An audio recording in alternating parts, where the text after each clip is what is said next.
Hello and welcome to Antimatter Garage. As you know, I'm still working on the install of the Supercharger and don't want to take up too much time. I'll just let you know that right now, on this episode, I'll just be kind of more or less buttoning things back up and encountering a lot of problems doing it. So I'll show you all the pitfalls of that. It brings us to page 15 out of 17. All right, monkey wrench got me the starter. Here's the original. Here's the other one. You can definitely see this is way smaller. Makes me wonder how durable that's going to be. But right now, all I know is it fits. Now I got to test it first to make sure that it works. These gears seem to be the same. This has a kind of a carriage on it, but I'm assuming it starts on the other side. Unfortunately, the connectors aren't the same. So I guess the connectors are the same. This looks like that might be like that, but they're not located in the same place. It looks like they're close enough. Let's see. Starters are heavy on the end, and then plugged in here versus. Yeah, well, we'll find out. All right, let's just see if this thing works. I got the ground on the casing, which is how it goes, and then you touch right here. That works. Don't like the sparks, but there it is. That is so much easier to get in. It sticks in it gets through the hole. And then it also sticks in, the hole to mount. So much easier. But I'm looking up through there. I can kind of see. I wish I could get it. You kind of can see in between. Like the starter has two pieces, right? If you look in between there, you can kind of see the bypass valve, and it's still super close. All right, next up is to replace the connector that goes on the knock sensor because it crumbled apart. So I bought this one. It's white instead of gray. But I guess it's the right one. We'll find out. Assuming it is. If it makes it to the video, you know it is. And here's the number if you need that. All right, you can see the connector does look the same. You can see that it's got a whole little tiny cable here. I tried to buy the whole harness because it would have been easier just to plug it in, but they either couldn't figure it out or it's not available. I don't know which, so I have to de-pin this, and then, from the gray, and then pin it into the white one. I hate doing this. I always have very bad luck with it, but I can kind of see how it goes. If I turn it this way, you can see how the white one's got a little piece sticking out the front, and you can see that little white piece sticking out on the gray one, or it's not sticking out yet, but it will. You pull that out, that's a lock, and then you have to stick something in either on the top or the bottom of where the pin is located in there, and then wiggle it around because there's like a little clip. Then you have to kind of press it in such a way that you can pull it out the back. It's very finicky, and you got to play with it a bit because it wants to hang up. I always hesitate to see how much I should show on the video because it gets so long, but I figure just fast forward or watch it at 1/2 speed. That's what I do on most of my videos. But if you look through there, you can see there's two open spaces, right? The square one at the top that used to have a tab in it that you would squeeze in order to take the connector off, and then there's a round hole below it. That's where the pin used to be. And if you look in that round hole, you can see on the bottom there's a little tiny sort of pin sticking up, like a little nub sticking up. And I'll show you that on the new one. It's right inside there. You can't see it as well because it's occupied, but that is the little part that grabs the pin. And that means the pin goes this way. Let me get my glove out of the way. It might be easier to see.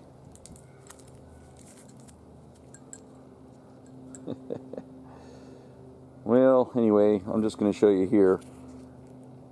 That little hole on the bottom, that's where that goes. So it goes that way, and you can kind of see there's a thicker lip on the bottom of the pin than there is on the top. That is the bottom, and those two little ears sticking off the bottom. Alright, so that was super simple because the hard part is de-pinning, but that wasn't hard for me because as I tried to squeeze that like a screwdriver between the pin and the plastic housing just kept crumbling. So it just came right out. And then, of course, putting in here was real easy. I had that little white lock sticking out, right? So I just stuck the pin in behind. You could hear it snap, and then I clicked the lock in, yeah, and it was done and good to go. Very easy. All right, with my starter challenge out of the way, and you may be wondering why I stopped. I could have continued on, but I was afraid I might have to pull the supercharger back out again, and I really didn't want to add a whole bunch more stuff to it, only to have to undo all that stuff. So, you know, I have another car, so I was just leaving this one on the lift, and of course that makes for a very long install. Today is February 1st, and I started this December 30th. So, this is kind of the way things go for me. It's been over a month now, but I'm ready to proceed to the next step. And that is to start installing the supercharger support brackets. Here's the first one, and came in this nice little baggie, so I'll go ahead and do, oh, that's the wrong one. Came in this nice, that's the wrong one too. It came in this nice little, nope, that's not it either. It's here. There it is. Just wanted to show you how close the bypass valve comes to the starter. You can see that it has, from this point of view, I'm hoping the camera's getting that. I can't see the camera. It looks like about a ½ an inch, but you have to remember it gets bigger. There's like a rib on that bypass valve around it that you know, gets even closer. So it's really close even with this small one. There was, now that I'm looking at it, there was really zero chance that thing was going to fit with my old starter. So I don't know, maybe I had a different starter than most people, but I don't see this kit fitting without that smaller starter. If I can, I'll show the installation process here. Oh, I wanted to mention that when I went to put this in, it goes down in there. I'm blocking all my light. It goes down in there. I noticed that this wire bundle here was there. So make sure, you know, I could have, it was laying across there, and I could have trapped it in the bracket in such a way that I couldn't get it back out. So it's important really to look and see, where does that go? This one goes to the starter, so it definitely needs to go down that way. But I don't think I want to go in between the bracket. I don't want to sandwich it in such a way I can't pull it out. So these are the kind of things you have to sort of think about. The way it's described to put this on is, to me, a little bit confusing. They're saying it gets, right here it says, the bracket side with the small hole will get sandwiched between the bottom black colored bolt on the intake inlet and the inlet flange.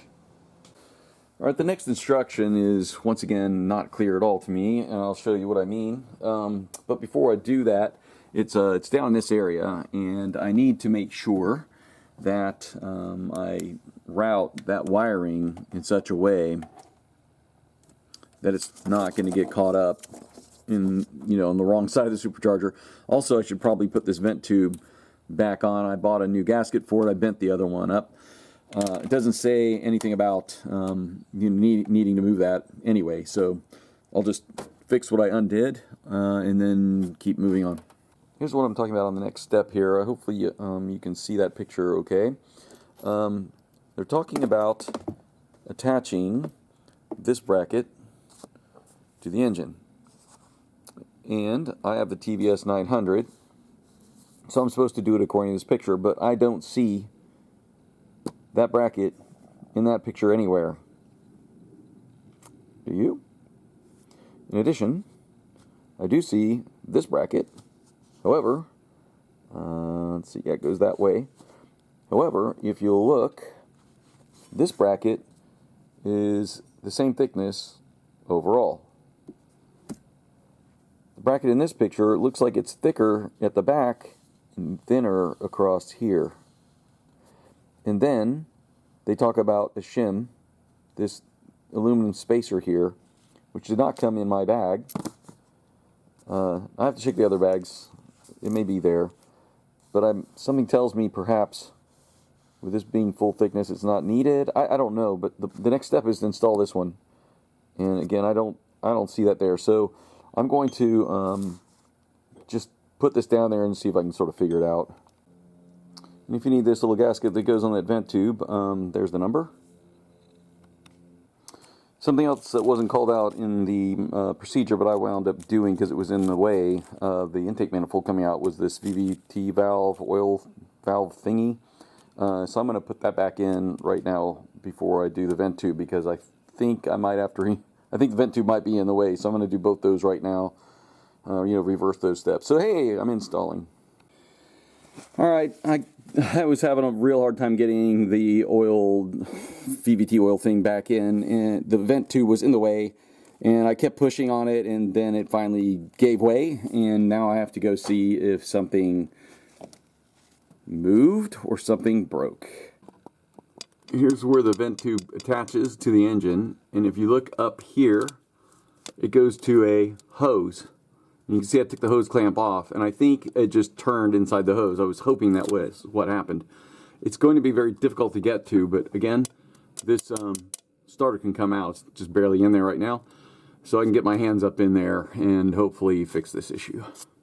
Well, when I was manhandling the evap lines into the car, I broke this little bracket here that holds them together. So I quickly went in and drew up this one and 3D printed it. I printed it on an angle. That's why it came out so funky looking. I didn't mean to. I didn't realize it was at an angle, but that should be fine. Let's go see if it fits. Well, there it is, right there. Fits like a glove. I don't know why. I'm kind of good at figuring out just the right amount to grab a round part and sort of snap on. It's a little looser than my normal, but it's still pretty good. So if anybody wants the files, I'll be more than happy to share them. Okay, so the next step that I did was to try and move the wires, trying to figure out should the wires go like underneath the supercharger or over the top of the supercharger. Some of them can only go one way. Like the knock sensor can kind of only go sort of underneath the supercharger toward closer to the engine. And a couple of them I was just like, where do these go? I don't see where they plugged in. And that's when I realized that they give you an extension for the alternator, and so that's what those are. I think all the rest kind of went okay. I'll let you know. So if you're wondering why everything's taking me so long, this is a question I often ask myself. Let me show you one of the examples of why everything has to be really hard. You see, I put this split loom to protect the wires, and I wrapped it with tape on this end, and then you see this right here, this plugs into there, and it's being constrained by that by like just a ½ inch. Like that's all I need is a ½ inch. So now to get that plugged in, now that I screwed that in, which was very hard because there wasn't a lot of room there for the handle. I mean, I could fit the head on, but I couldn't get the handle to turn very well. But now I can't plug that in, so I have to go and I guess cut this off to give a little bit more space for this to move that way. So this step requires me to literally plug this in, right? And that's going to take me, I don't know how long that's going to take, because I could take all this tape off and maybe I can't get any more stretch out of it. Maybe it simply won't reach, and then I got to try and make room on the other end. It's going to be ½ an hour just to plug something in. Okay, it's done. That took 3 songs. So, I don't know, 5 minutes a song, like 15 minutes just to plug that connector in. Alright, on to the next thing. Well, for anybody who's interested, there's the starter. 20 foot-pounds of torque to put it in. It's the last one here. You can tell right down there. Interestingly enough, this design looks a lot like what I pulled out. Despite that, Monkey Wrench Racing said that the smaller one they sent me was from a 1ZZ engine. But this is a 1ZZ engine because that's the original MR2 Spyder owner's manual, or repair manual. So, kind of interesting. I wonder what it's really out of, and maybe it's a starter motor for a Corolla instead. I'm not really sure, but this squared off, that's not what I've got. That's what I have in the old one. Oh well, anyway, if you're interested, there's the page. Just pause it. Alright, you can see down there now it's clear. I got the wiring out of the way, except this goes across there to the O2 sensor, but I don't want to plug it in yet because it might get in the way. There's some wires up here where my finger is that need some like protection on them. They're just bare wires. Also, this guy here, I can't remember if I showed it before or not, but this ground wire's kind of getting torn out of that, so I'm gonna have to fix that as well. I made a punch list for myself, things that I want to do when I think everything's all done, just to make sure, and I put those on that punch list. Down there, the air conditioner is all plugged in, so I think I'm ready to do, if I need to secure anything here, I think I can do it, and I think that's the next thing on the list. I can finally go back to the list again. Haha, I'm back on track. Oh, that's right. I remember I was back here trying to figure out where that went in this picture that they say exists. I do not see it, but I will try and put this on and then see if it becomes apparent. Alright guys, I figured it out. Remember how I said I didn't understand how it's thinner here and mine's a constant thickness? That's because at this point I thought this hole was this hole, but it's not. What it does is it goes like that. It's just hard to see in the picture. You can kind of see a line right there that tells you that this piece is the triple hole piece. So it goes like that. Okay, I like the way it says, start by installing the silver colored bolt and nut and washer finger tight with the small bracket hole to the cast iron engine mount as shown. The silver bolt. Well, you can tell by this picture, they've got two gold ones and a silver one. The silver one's a longer one, so I'm assuming they're talking about this one. And this one is also SA 3/8 inch, not metric, and that's important. They tell you all about how this tightens it up, that it was made to have some slop, and this one tightens up the slop, so install this first. That means it would go like this on the car. And I guess in order to, cause this is behind it, so I'm assuming this just swings down and then that will go on. So I don't know why they did in that order. It seems to me like you could put that on first. But you know what? I haven't looked at the next step yet. Let's do that. Alright, so what they're saying here is if you have the TVS 900 Supercharger, which I do, there will be a spacer, and it goes on the front of the engine mount like this. Hopefully you can see that. My hands are kind of in the way. Whereas if you have the MP62, it goes on the back side, kind of like that. Let me move around there, that might be better. And I have the TVS 900, so if it goes on the front like that, they say there's a spacer that goes between the black bracket, my fingers, and the mount there, except I received no such spacer. So that will be interesting. Alright, you're definitely going to need that spacer, and the reason is there's this lip here which prevents you from putting that little black plate flush on there. So it's got to be spaced off a little bit. The question is how much. I'm a little annoyed I didn't get the spacer. It's possible I lost it, but I pretty much kept everything in one box, so I think it's unlikely. I don't need them to send me the spacer. I can make my own here, but I just need to know how long it is. So I may have, I think I might have some room to wiggle on that, meaning that down here, I keep getting my arm in the way, this part here, you know, it's got a length to it, and when I put that the big black bracket on there, it can move in and out, and I think if I make the spacer long enough to clear this, that would be sufficient, and I think I'll have room, if I'm a little bit off, to move it straight and then bolt everything down. So I'm going to measure the height of this from this face to this, and make myself a spacer that's that big. All right, so in this picture you can see that the black bracket seems to be sitting sort of flush back here. Only this portion of the snout is what's sticking out. So I'm going to place my black bracket there, and then the little one with the 3 holes on it here, and then I'll measure the difference, and that's how big I'll make my spacer. Alright, so with the black bracket, this is all bolted in place, even this bolt underneath here. With that sitting exactly the way it looks in the picture, I could now measure from here to here, but I also noticed that that bolt does not come through the back side. So there's no way to get the nut on it. It's too short. So what's going on there?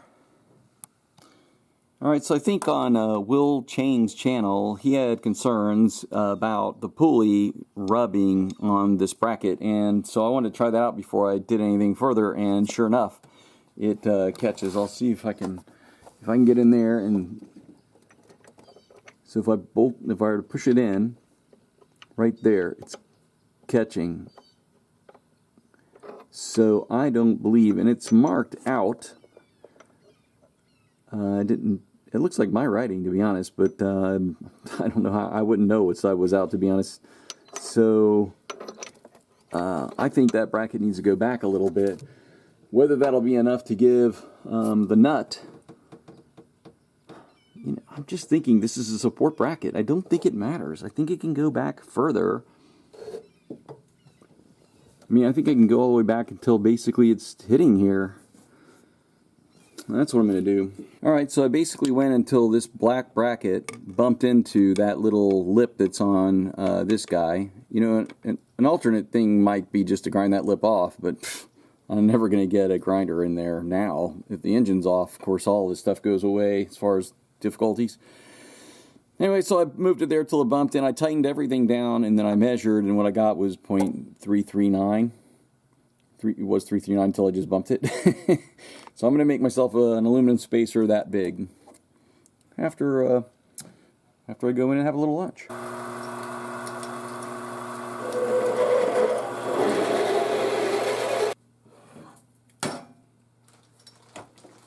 There's my part.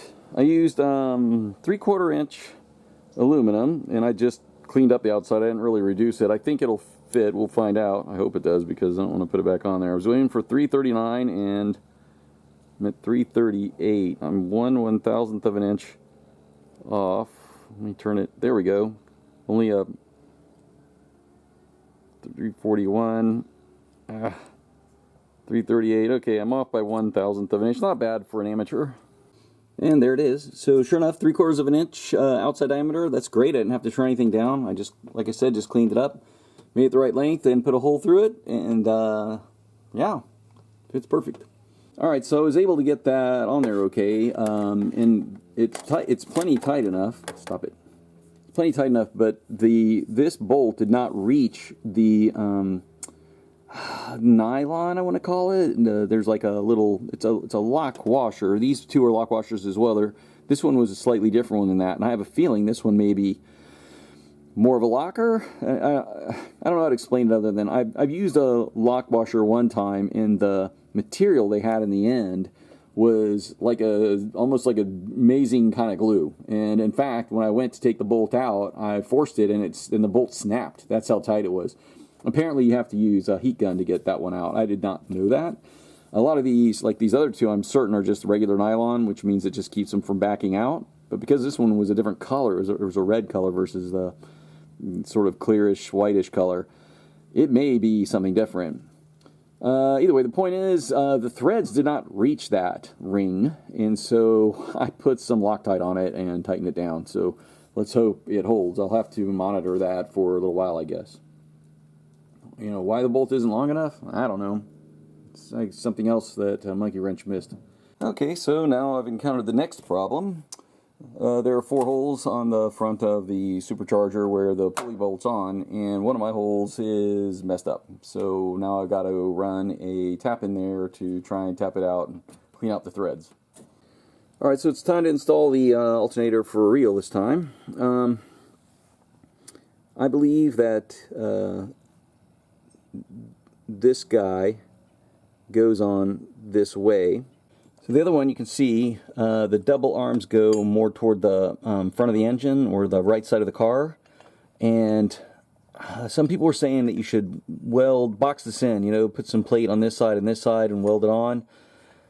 I'm going to take a chance and not do that. Obviously, if I have a problem, I'll have to revisit that.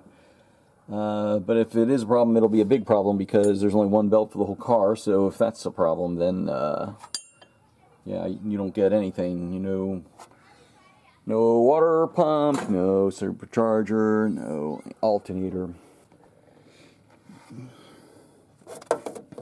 Hopefully you can see this here. There's the plate, right?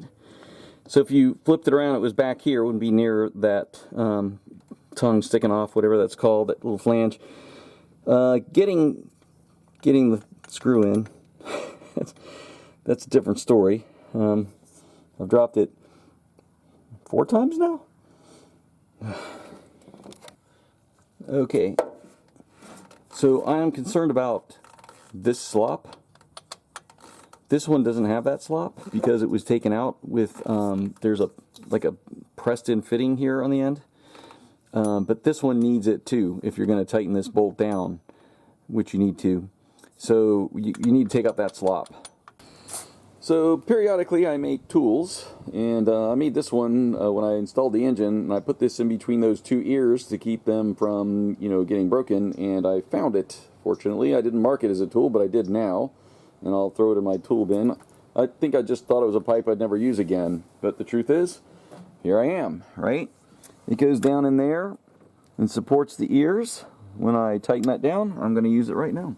Alright, so you can see right here is where I've put that thing in there to, in between the ears to hold it. But I noticed that there was no nut on the end of this bolt. And I looked all over for it, and this is why I hate taking so long to do something. I forget stuff. If I don't document it and I don't put it in a bag, I can forget. And after a long search, I realized suddenly that I think perhaps this bolt didn't have a nut, because when it was on the other side of the car, I think it screwed into a threaded hole. And I think that's why Monkey Wrench gives you these two, because this nut does not thread onto that bolt. I think this nut is for that purpose. So that's what I'm going to use it for. Okay, now I've got the next problem. I've installed the alternator. I haven't tightened anything down yet, but they say to hold the alternator, put the 2 brackets on, and then I basically tighten it all down. The problem is, this is like an A-arm suspension. It can move all over the place. At what point do you tighten it down? I mean, you don't use this for tension because there's a tensioner on the front of the engine. What am I missing? It doesn't say anything about it. It just says tighten them down. Does it not make a difference where it is? I mean, I wouldn't want it there because you can see where the white thing is up there where my thumb is pointing to. It blocks the nut, right? I'd rather it be down there where I can get something on it. But otherwise, it kind of doesn't matter. Alright, so I contacted Monkey Wrench Racing and they responded. In my opinion, not very clearly. They responded, and I quote, "That is not something you need to worry about. Put it together as it fits." Well, again, it fits many ways. I'm kind of hoping that this doesn't affect the tension on the belt, but it sounds to me he did say put it together. It's not something, he did say it's not something I have to worry about, so I guess I'll put it where I want it. Like I said, I don't want it here because then the bolt interferes. I prefer it down there. That's where I'll bolt it. Alright, this is where I chose to put it. You can see where my finger is, how much room I can get a wrench on this way, but sort of just barely. And so these are tightened down. I didn't hear any cracking, so I guess that's good. I wanted to keep it if you reach under the alternator, it gets real close to the shaft, so I kind of wanted to stay away from that. I wanted to keep this bottom part here where the electrical connections attach, you know, up off of this as much as possible. I have something I want to go here, and I think I may have to pull this off. It looks like just something to secure some wiring on, so I think that's fine. This is the best compromise I could find. Your situation may be different, so you might find you want it lower or higher, but that's where I put mine. I hope that's clear. Let me lower the camera in to give a better angle.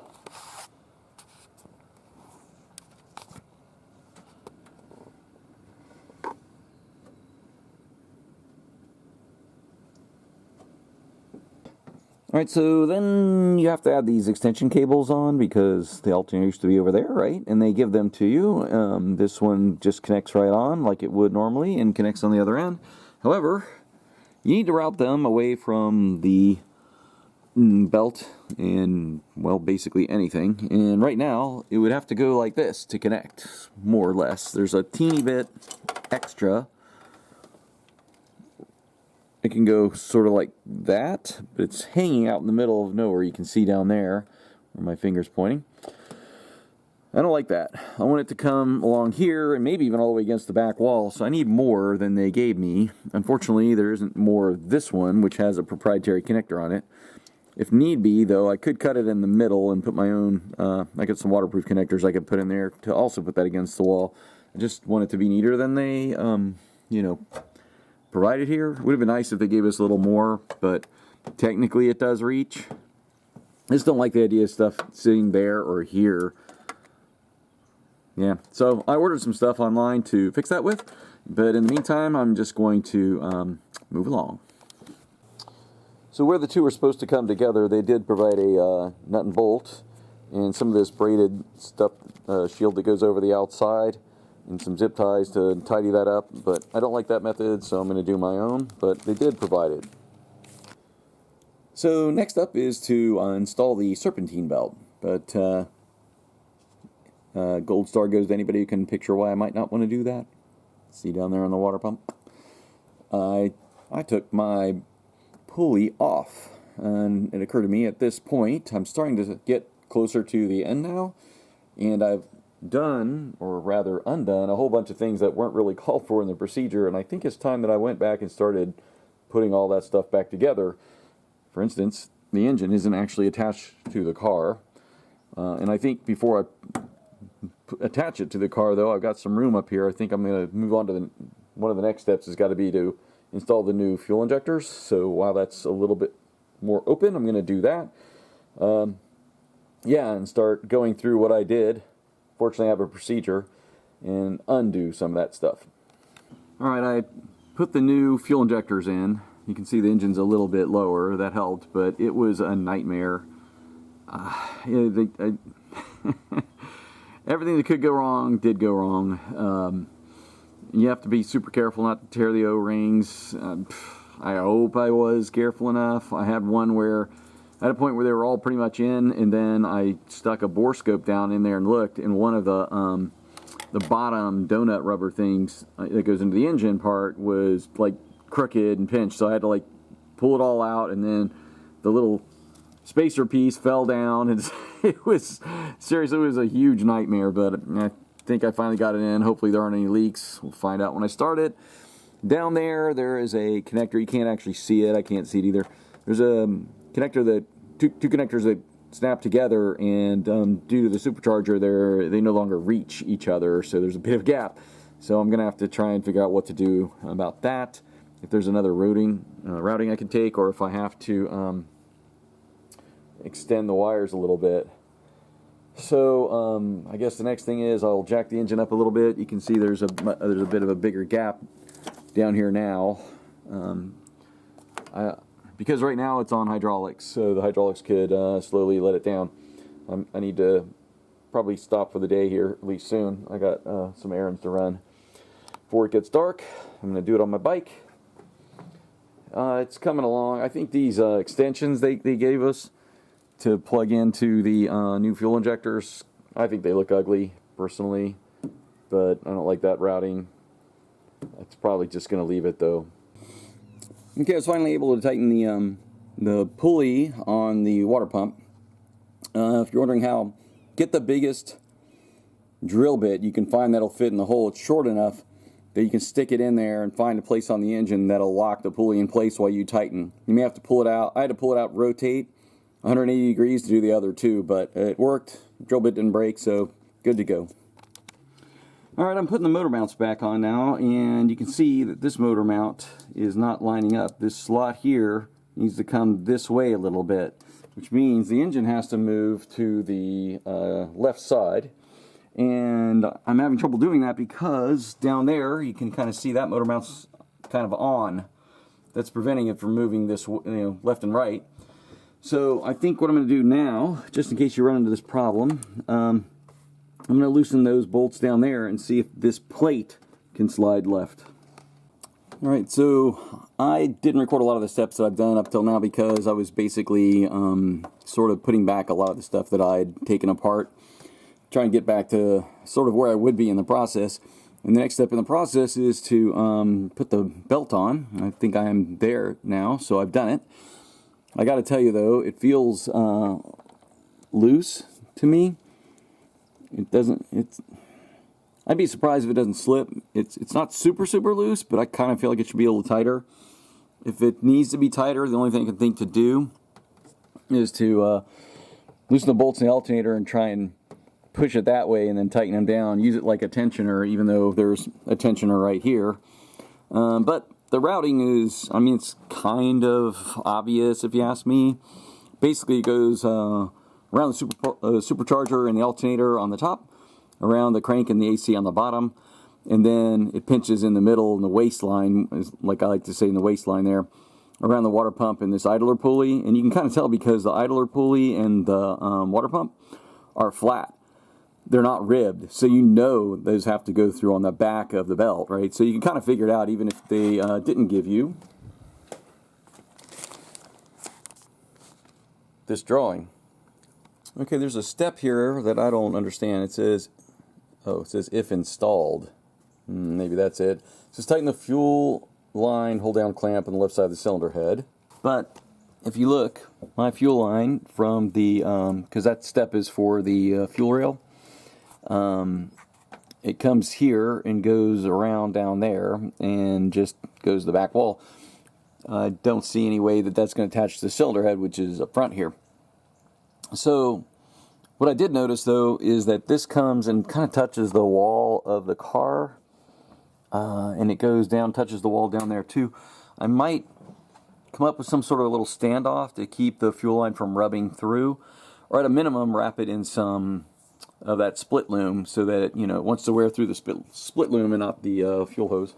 So the other day I was looking through all my crap for my split loom. I knew I had it somewhere, but I could not find it anywhere. So I wound up buying more. Well, I found it today. You'll never guess where. All right, it's late, going to bed. I had something special I wanted to say about that. That's something I wanted to point out. I just watched the whole video, which put me to sleep, and I can't remember what it was. So I'm just going to call this the end of this video. Next video starts off with the electronics. The ECU goes in. At that point, I mean, I'm pretty close to being done, so it may actually cover the tuning of the car as well. I'm not sure. There still seems to be a lot of video there that I need to go through. So, but anyway, as you can see, it's finally coming together, and yeah, that's it.